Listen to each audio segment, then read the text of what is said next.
22, exile in Dapitan, 1892 to 1896. Rizal landed in Dapitan on July 17, 1892.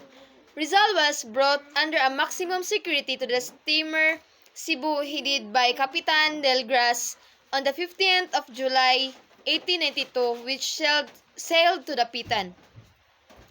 Rizal carried a letter by Father Pablo Pastels, superior of the Jesuit Society in the Philippines, to Father Antonio Ubac, Jesuit missionary in Dapitan. So si Rizal ang nagdala sa letter nga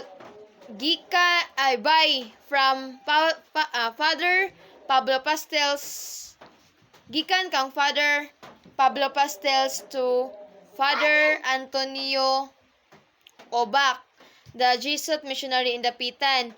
So, beginning of exile in Dapitan. So, Rizal could only live at the parish convent in the following conditions. So, si Rizal magpuyo dadto sa parish, pero there are 3 conditions. The first condition is that Rizal publicly retract his errors concerning religion and make statements that were clearly pro-Spanish against revolution. The second condition is that he perform the church rites and make a general confession of his past life. The third one is that henceforth the conduct himself in an exemplary manner as a Spanish subject and a man of religion. So, the Rizal wins in Manila Lottery. So, lottery ticket number 9763 to Captain Carnicero Jose Rizal and Francisco Iquilor. So, nakadaog sila sa lottery of 20,000 pesos. And then, ang 200 pesos, gihatag ni his friend in ba sa Hong Kong. So, iyang gihatag to. And then, ang 2,000, gihatag po niya sa ihang papa. And then, ang 4,000 is gi-invest niya. So, Rizal was a lottery addict. This was his only vice. So, si Rizal is na-addict siya sa loto. And then, Rizal Pastels debate on religion. So, si Father Pablo Pastels versus Jose Rizal, nag-debate sila sa religion. So, the debate started when Pastels sent Rizal a book by Sarda along with an advice that Rizal should desist from his mahaderas or the foolishness in viewing religion from the perspective of individual judgment and self-esteem. The debate can be read in 4 letters. Rizal was better against the friars because they commit abuses under the cloak of religion. Father Pastels tried to bring back to Catholicism Rizal by telling him that human intelligence is limited. Thus, he needs the guidance of God. Behind the debate, Pastels and Rizal were friends, as evidently pictured win. The first one is Pastels gave Rizal copy of Imitation de Cristo by Father Tomas A. Kempes. Rizal gave Pastels a bust of Saint Paul, which he had made Rizal continue to hear Mass and celebrate religion events. So, Rizal challenges a Frenchman to a duel. Purchased mini lags, some of the lags were poor quality. Rizal flared up in anger and confronted Lardit and challenged him for a duel. So, Captain Carnero said, "My friend, you have not a Chinaman's chance in a fight with Rizal. On a field of honor, Rizal is an expert in martial arts, particularly in fencing and pistol shooting." So, gigna ni Captain Carnicero si Mr. Juan Lardit nga si Rizal daw is an expert martials, particularly in fencing and pistol shooting. So, Rizal's favorite teacher at the Ateneo de Manila. So, who is the favorite teacher at ni Rizal sa Ateneo de Manila? Si Father Francisco de Paula Sanchez is the favorite teacher of Rizal in Ateneo de Manila. He was the only Spanish pressed to defend Rizal's no limitang theory and public. They argued theologically in a friendly manner, but all the efforts of Sanchez were in vain. Mr. Sanchez, the latter's company, and he even assisted Rizal in beautifying the town plaza. Manuscript entitled Estudios sobre la Lengua Tagala, or the Studies on the Tagalog Language. Idyllic life in Dapitan.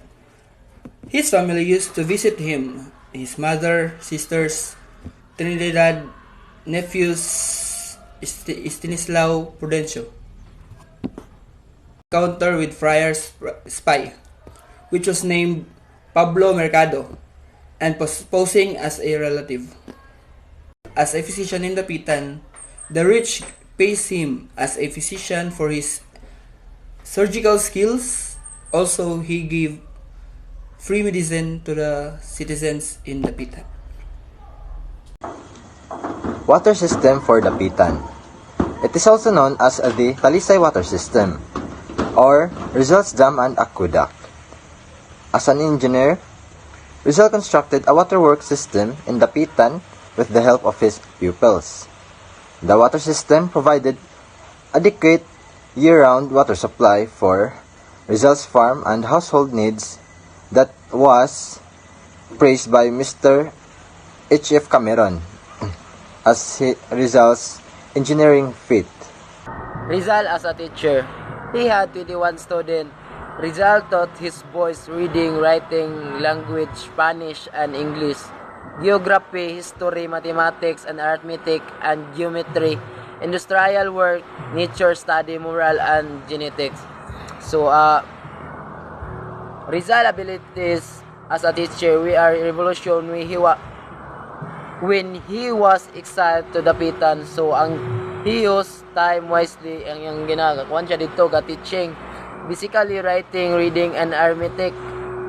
He also taught them language like English and Spanish.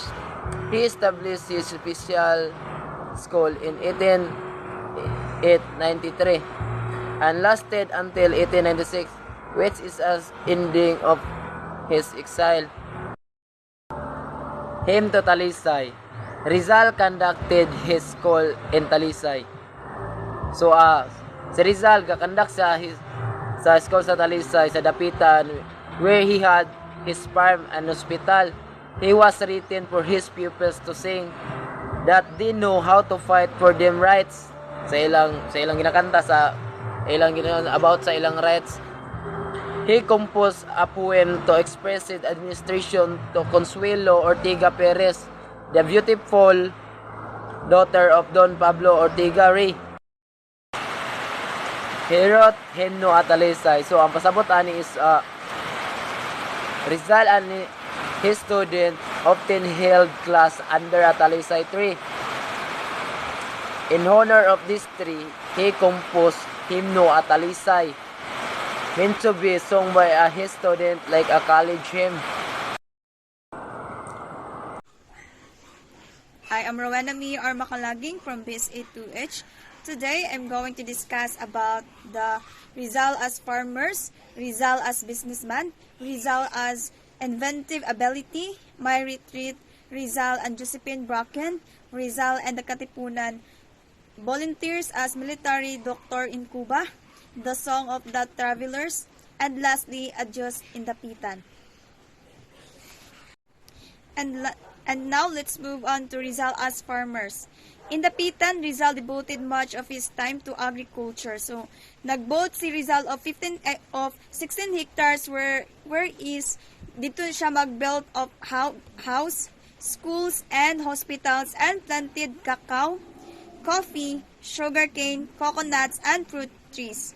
If ever na kuno nga makauli yung mother, is mag-build siya og kanang daw ay nga house, which is sila tanan dito, whole family is dito ra sila tanan magtapok nga pamilya. And on his farm, Rizal introduced modern methods of agriculture which he had observed in Europe and America. Its pupils helped him in the daily farm labor, and also Rizal discard their primitive system of tillage and adopt the modern agricultural methods, and he imported agricultural machinery from the United States. So dito no, sa iyang farm pod is mas iyang gina-discard ako no ang kanang kuan bitaw sa primitive system of tillage. In case nga paggamit ato is mas iyan na lang gina-adapt ang paggamit sa modern agricultural methods. Let's move to Rizal businessman. So, aside from farming, Rizal engaged in business in partnership with Ramon Carrion, Adapitan merchant.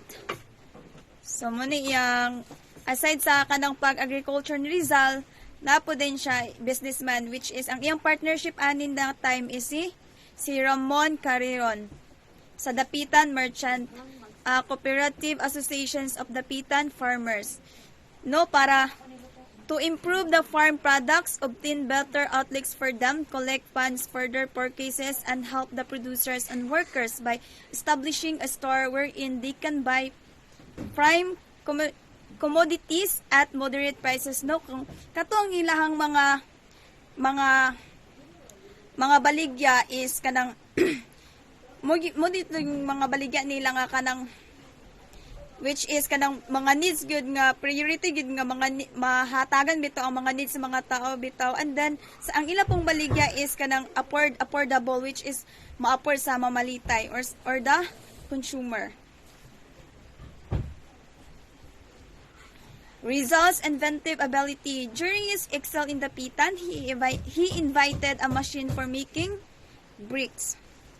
So, one little known fact about Rizal was that he was also an inventor, no? Mo yun ni siya ang one good nga fact good nga about kay Rizal. He is an inventor. He invents cigarette, just like ang example ani is he invents cigarette lighter which he sent as a gift to Blumerit. He called it Solpukan. This unique cigarette was made of wood. Its mechanism, said Rizal, it based on the principle of compressed air. And then, as according to the pictures, no, naka-invent dahin pud siya og kanang kuan machine for making bricks. Muna siyang iyang examples. On other terms sa kani siya nga kuan, yung machine making bricks is Solpukan.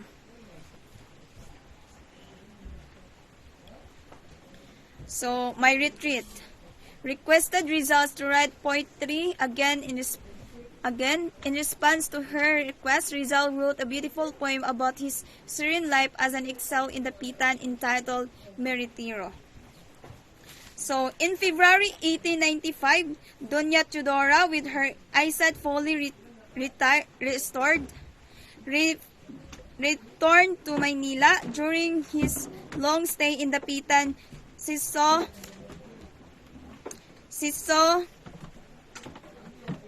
how busy her talented son was and regretted that he had neglected the muses. During the rin na time, nag-request ang mama ni Rizal nga kanabuhatan siya ni Rizal og poetry, which is kanang gibuhat po ni Rizal sa iyang gibuhatan niyang mama. Ang untitled pud ani is kuan Mi Ritero.